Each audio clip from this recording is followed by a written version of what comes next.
अगर आप लोग नीट 2025 एस्पायरेंट्स हैं, ठीक है, नीट की तैयारी कर रहे हैं और अगर आप लोगों ने अभी तक ये काम नहीं किया है तो आप भूल जाइए, आपका सिलेक्शन नहीं होने वाला है। और वो सबसे ज़्यादा इंपॉर्टेंट चीज़ ये है कि आपको पीवाईक्यू सॉल्व करना होगा। पीवाईक्यू की बेटा इंपॉर्टेंस समझिए। और पीवाईक्यू कितने साल का, कम से कम पिछले 5 से 8 साल का पीवाईक्यू आपको करना ही करना है।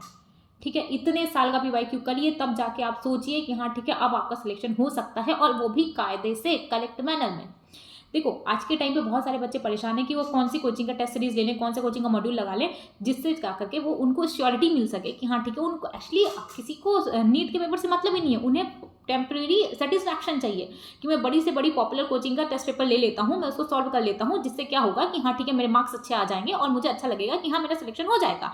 लेकिन आप ये बात क्यों नहीं समझ रहे हो, किसी भी, जैसे मान लो आप अफोर्ड नहीं कर सकते, और ठीक है अगर आप अफोर्ड कर भी ले रहे हो तो अब इधर उधर भटकने का टाइम नहीं है आपके पास। ठीक है, और अगर आपने पिछले 5 से 8 साल तक का आपने पेपर, मान लो आपने पिछले 5 से 8 साल का पेपर सॉल्व कर लिया, ठीक है, पिछले 5 से 8 साल का आपने नीट का पेपर सॉल्व कर लिया, ठीक, इतना करने के बाद अगर आपके 650 नंबर से ज्यादा इसमें आ रहे हैं इस पेपर में, तब आप किसी भी कोचिंग का जाके टेस्ट सीरीज ले लो। लेकिन अगर नहीं आ रहे हैं, और या फिर अगर आपने नहीं शुरू किया है, तो सबसे पहला आपका काम क्या होगा, आप इसको शुरू करिए। ठीक है, पीवाईक्यू प्रीवियस ईयर के पेपर्स, क्वेश्चन पेपर आपके लिए समझ लीजिए कि बहुत ज़्यादा इंपॉर्टेंट है, आपका वो रास्ता बना देंगे, ठीक है, जहां पे आप जाना चाहते हो। बहुत ज़्यादा हेल्प मिलेगी आपको पीवाईक्यू करने से। और आपको करना भी किस तरीके से, देखो अपन 3 तरीके के क्वेश्चन देखेंगे जब भी क्वेश्चन करेंगे।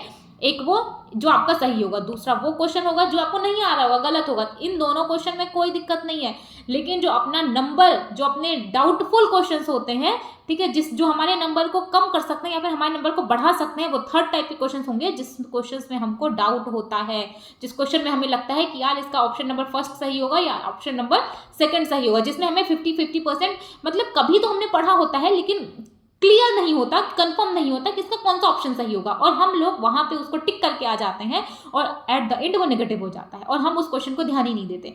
तो सबसे ज्यादा जो आपको ध्यान देना है, आपको जिस क्वेश्चन में आपको डाउट आ रहा है, आपको सबसे ज्यादा ध्यान उन्हीं क्वेश्चन को देना है। जो छोड़ रहे हो उस पर हर कोई ध्यान देगा, ठीक है, लेकिन जो डाउट वाले क्वेश्चन हैं और वो सही हो जा रहे हैं गलती से, तो उस पर बच्चे ध्यान ही नहीं देते, क्योंकि उनके लिए वो क्वेश्चन इंपॉर्टेंट है ही नहीं। उनको क्वेश्चन था, उनको सही हो गया, उनके नंबर आ गए, उनके टेस्ट में नंबर आ रहे हैं, वो सेटिस्फाइड है, उन्हें नीट में सिलेक्शन लेना है, लेकिन उसके लिए क्या करना है, क्या करेक्ट वे है, उनको वो चीज फॉलो नहीं करनी है। तो आप ये बात समझिए कि सबसे पहले तो 5 से 8 साल का पेपर लीजिए, उसको सॉल्व करिए, ठीक है। उसके बाद पेपर को अच्छे तरीके से एनालिसिस करिए कि जिस जिस क्वेश्चन में डाउट आ रहा है उसको मार्क करिए, मत करो नेगेटिव, मत करो। आज के टाइम पे आपको किसी भी अच्छे से अच्छे कोचिंग में 650 नंबर ला के 700 नंबर ला करके आपको उस कोचिंग का नाम नहीं करना है, आपको सिलेक्ट होना है, आपको आपके एग्जाम में सिलेक्ट होना है। बहुत सारे ऐसे बच्चे जिनके टेस्ट पेपर में 720 नंबर आ जाते हैं, लेकिन उनका सिलेक्शन नहीं होता है ओवर कॉन्फिडेंस की वजह से, जिस भी वजह से, या फिर उन्हें उस कोचिंग के पेपर का पैटर्न पता है। बहुत सारे स्टूडेंट्स ऐसे भी होते हैं बेटा जिनके 400 नंबर आते हैं, 450 नंबर आते हैं टेस्ट सीरीज में, लेकिन वो खुद को इतना ज़्यादा अच्छा कर लेते हैं अपने प्रैक्टिस से, अपने क्वेश्चन पेपर के एनालिसिस से, कि वो सेलेक्ट हो जाते हैं और अच्छे कॉलेज में जाते हैं। तो आपको भी ये बात समझनी पड़ेगी। एक बात और बहुत ज़्यादा इंपॉर्टेंट है, वो बात ये है कि जैसे मान लो आप मान लो प्रीवियस ईयर के पेपर सॉल्व कर रहे हो, ठीक है, आप प्रीवियस ईयर के पेपर सॉल्व कर रहे हो, ठीक है, ठीक है, आप पुराने पेपर सॉल्व कर रहे हो अपने घर पे।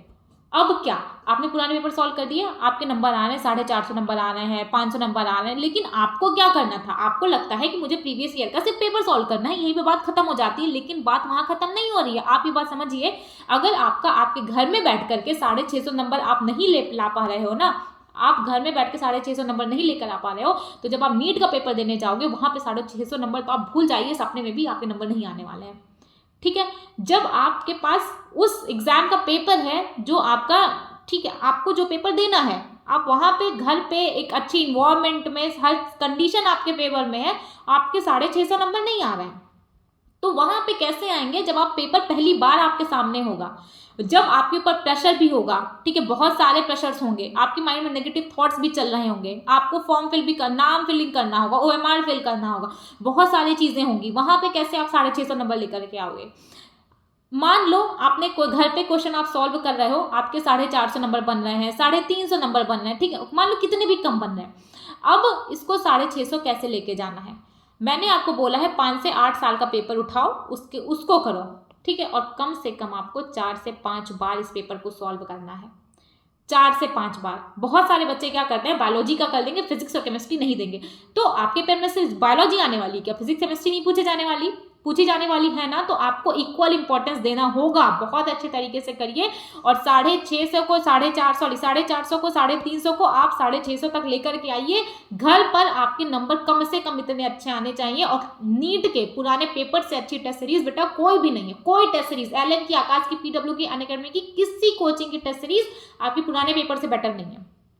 पुराने पेपर आप सॉल्व करिए, वो बेस्ट है आपके लिए, ठीक है? एकदम समझ लीजिए। देखो बहुत सारे बच्चे होते हैं, उन्हें गाइडेंस नहीं मिल पाती, अगर आपको मिल रही है तो उस चीज का फायदा उठाइए, पुराने साल के पेपर लीजिए, उससे अच्छा कोई नहीं है। आजकल कोई कोचिंग में बात ही नहीं करता है कि प्रीवियस ईयर के पेपर सॉल्व करिए, क्योंकि पता नहीं क्यों नहीं बता रहे। पहले टीचर्स बात करते थे कि पुराने साल के पेपर करिए, कम से कम हर टीचर की जुबान पे रहता था कि 10 साल का पेपर करिए। अब कोई नहीं बात करता। तो मैं आपको बता रही हूँ, पुराने साल के पेपर करिए, उसको करिए, आपके नंबर इतने आने चाहिए, तब आप एक्सपेक्ट करिए कि नीट के पेपर में आपके 650 नंबर आएंगे, ठीक है? अभी फेब का टाइम चल रहा है, मिड फेब चल रहा है, आप ला सकते हो। अगर आप अभी भी पेपर सॉल्व कर रहे हो, टेस्ट दे रहे हो, आपके 350 नंबर आ रहे हैं, 450 नंबर आ रहा है, आपने सिलेबस पढ़ रखा है, या फिर आपका 60-70% है, अभी आपके पास टाइम है, आप इंप्रूव कर सकते हो। फरवरी बीतने के बाद, मिड मार्च के बाद आप ये सोच लो आप नंबर इंप्रूव कर ले जाओगे, नहीं कर पाओगे। अभी टाइम है, अभी कर लो, ठीक है? बाकी अच्छे से पढ़ाई करते रहिए, सब्जेक्ट को इक्वल इंपॉर्टेंस दीजिए। सिर्फ बायोलॉजी आपका सिलेक्शन नहीं कराने वाली है, आपको फिजिक्स को भी उतना ध्यान देना होगा, उतना ही आपको केमिस्ट्री को भी ध्यान देना होगा, ठीक है? बाकी अच्छे से पढ़ाई करते रहिए। All the best.